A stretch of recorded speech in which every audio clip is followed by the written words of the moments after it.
Hiwagang alamat ni Papa Carlo! Okay, ang alamat natin ay ang alamat ng pulang inahin. Doon pa lang, parang ano na. Wala pa ako nakitang inahin na pula. Tandang yan. Ha? Tandang yan. Pulang inahin to. Pulang inahin. Etong pulang inahin, Papa Jepoy, ay... Bakit? Ha? Pulang inahin. Pulang inahin.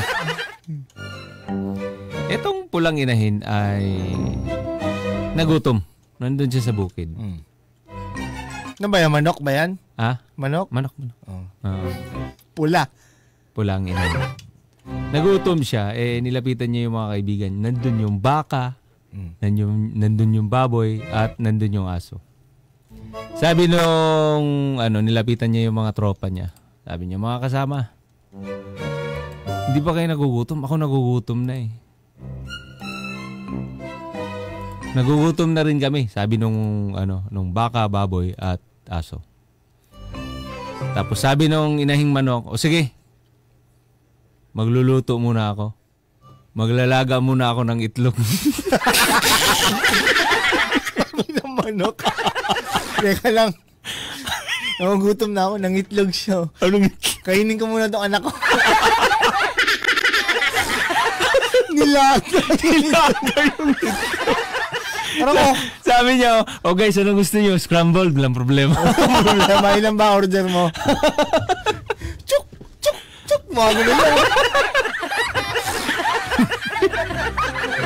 Ayop na yan. Nagugutom. Meron siya na, tiningnan niya, Papa Jepoy. Walang maluluto. Patay tayo dyan. Sabi niya, wala tayong maluluto. Meron siya nakitang mga butil, Papa Jeff. Konti lang. Mga butil ng palay. Ano kayang gawin dito? Pambihira. Tapos? Kinausap niya yung mga kasama niyang mga hayop. Baboy. Kinausap niya yung baboy. Yung mga baboy. Sabi niya, wala ba tayong wala? Ito. Kainin mo muna. Litsunin mo muna yung anak ko isa. Sabi niya. Tapos, ano nangyari? Sabi niya, mga kasama, ito na yung learnings natin sa susunod. Kailangan na nating gumawa ng paraan. Sabi niya, baka, pwede ba akong tulungan magtanim ng mga butil ng palay? Sabi nung baka, oo nga. ay, oo nga. masyadong mainit yung panahon. Hindi pwede. Okay. Tapos nilabitan niya yung baboy. Yo, Bob. Ano pangalan ng baboy? Ha? Ano pangalan ng baboy? Si Luna. Luna? Luna. Pangalan ng baboy, Luna? Luna. Tapos sabi niya, ang sabi ng baboy, ganun din sinabi. Masyado mainit. Baka mangitim ako. Sabi ng baboy. Sabi naman ng inahing manok, paano iitim? May baboy ramo ka. sabi niya, okay. Maitim ka na, sabi. Tapos? Okay, sabi niya, okay. Sige lang, walang problema. Ngayon, nilabitan niya yung aso. Aso? Aso. Ano pangalan ng aso? Ha? Ano pangalan ng aso? Si Sky. Sky. Si Sky.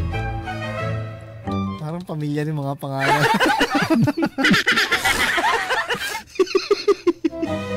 Ha? Ano kulay ng aso? Kulay ng aso?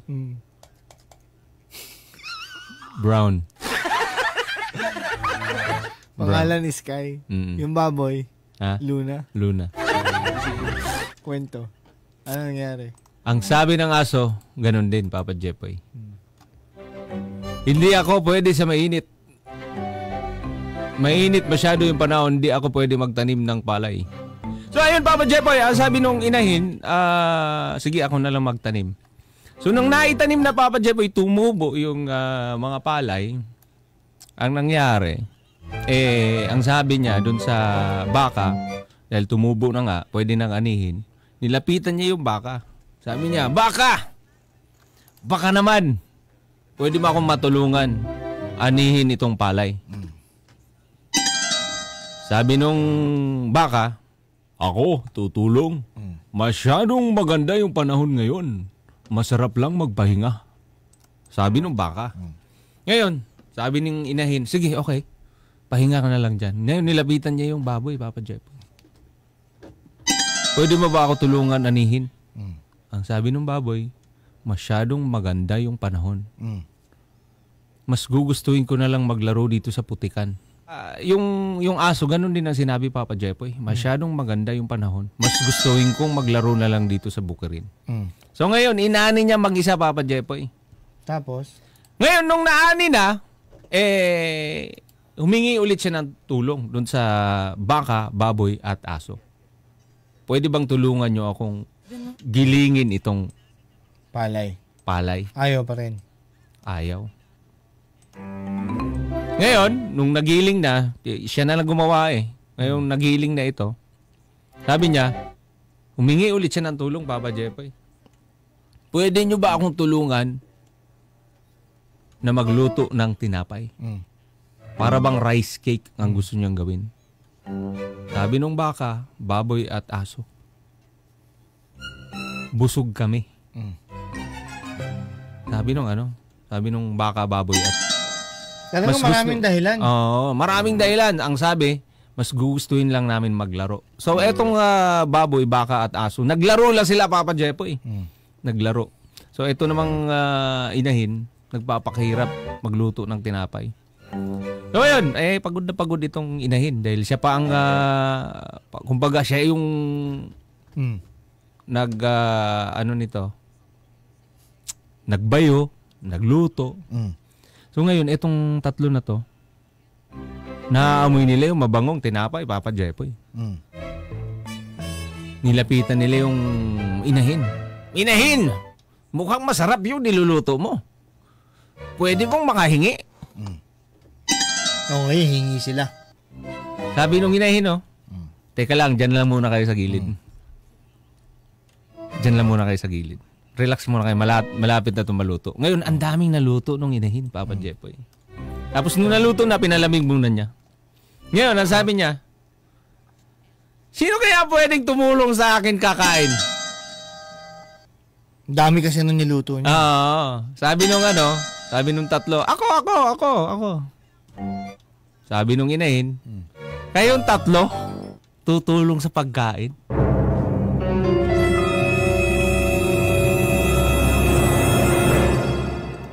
Nung simula pa lang, humihingi ako ng tulong sa inyo, hindi nyo ako tinulungan.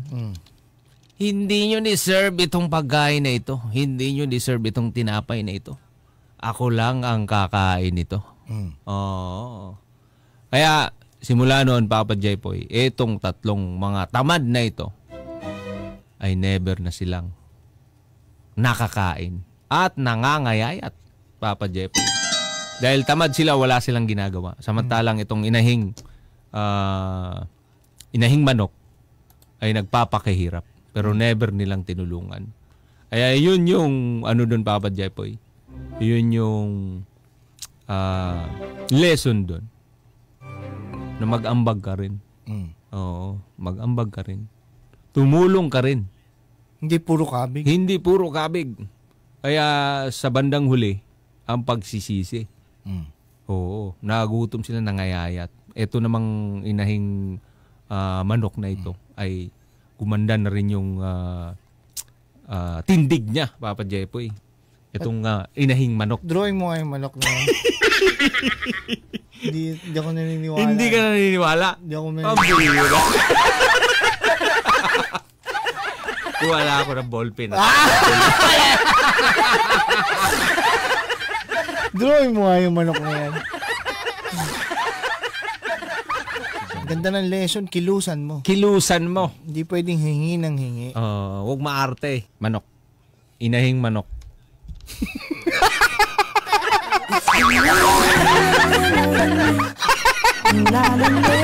Barangay LS 97.1. 97.1. Forever. Number 1.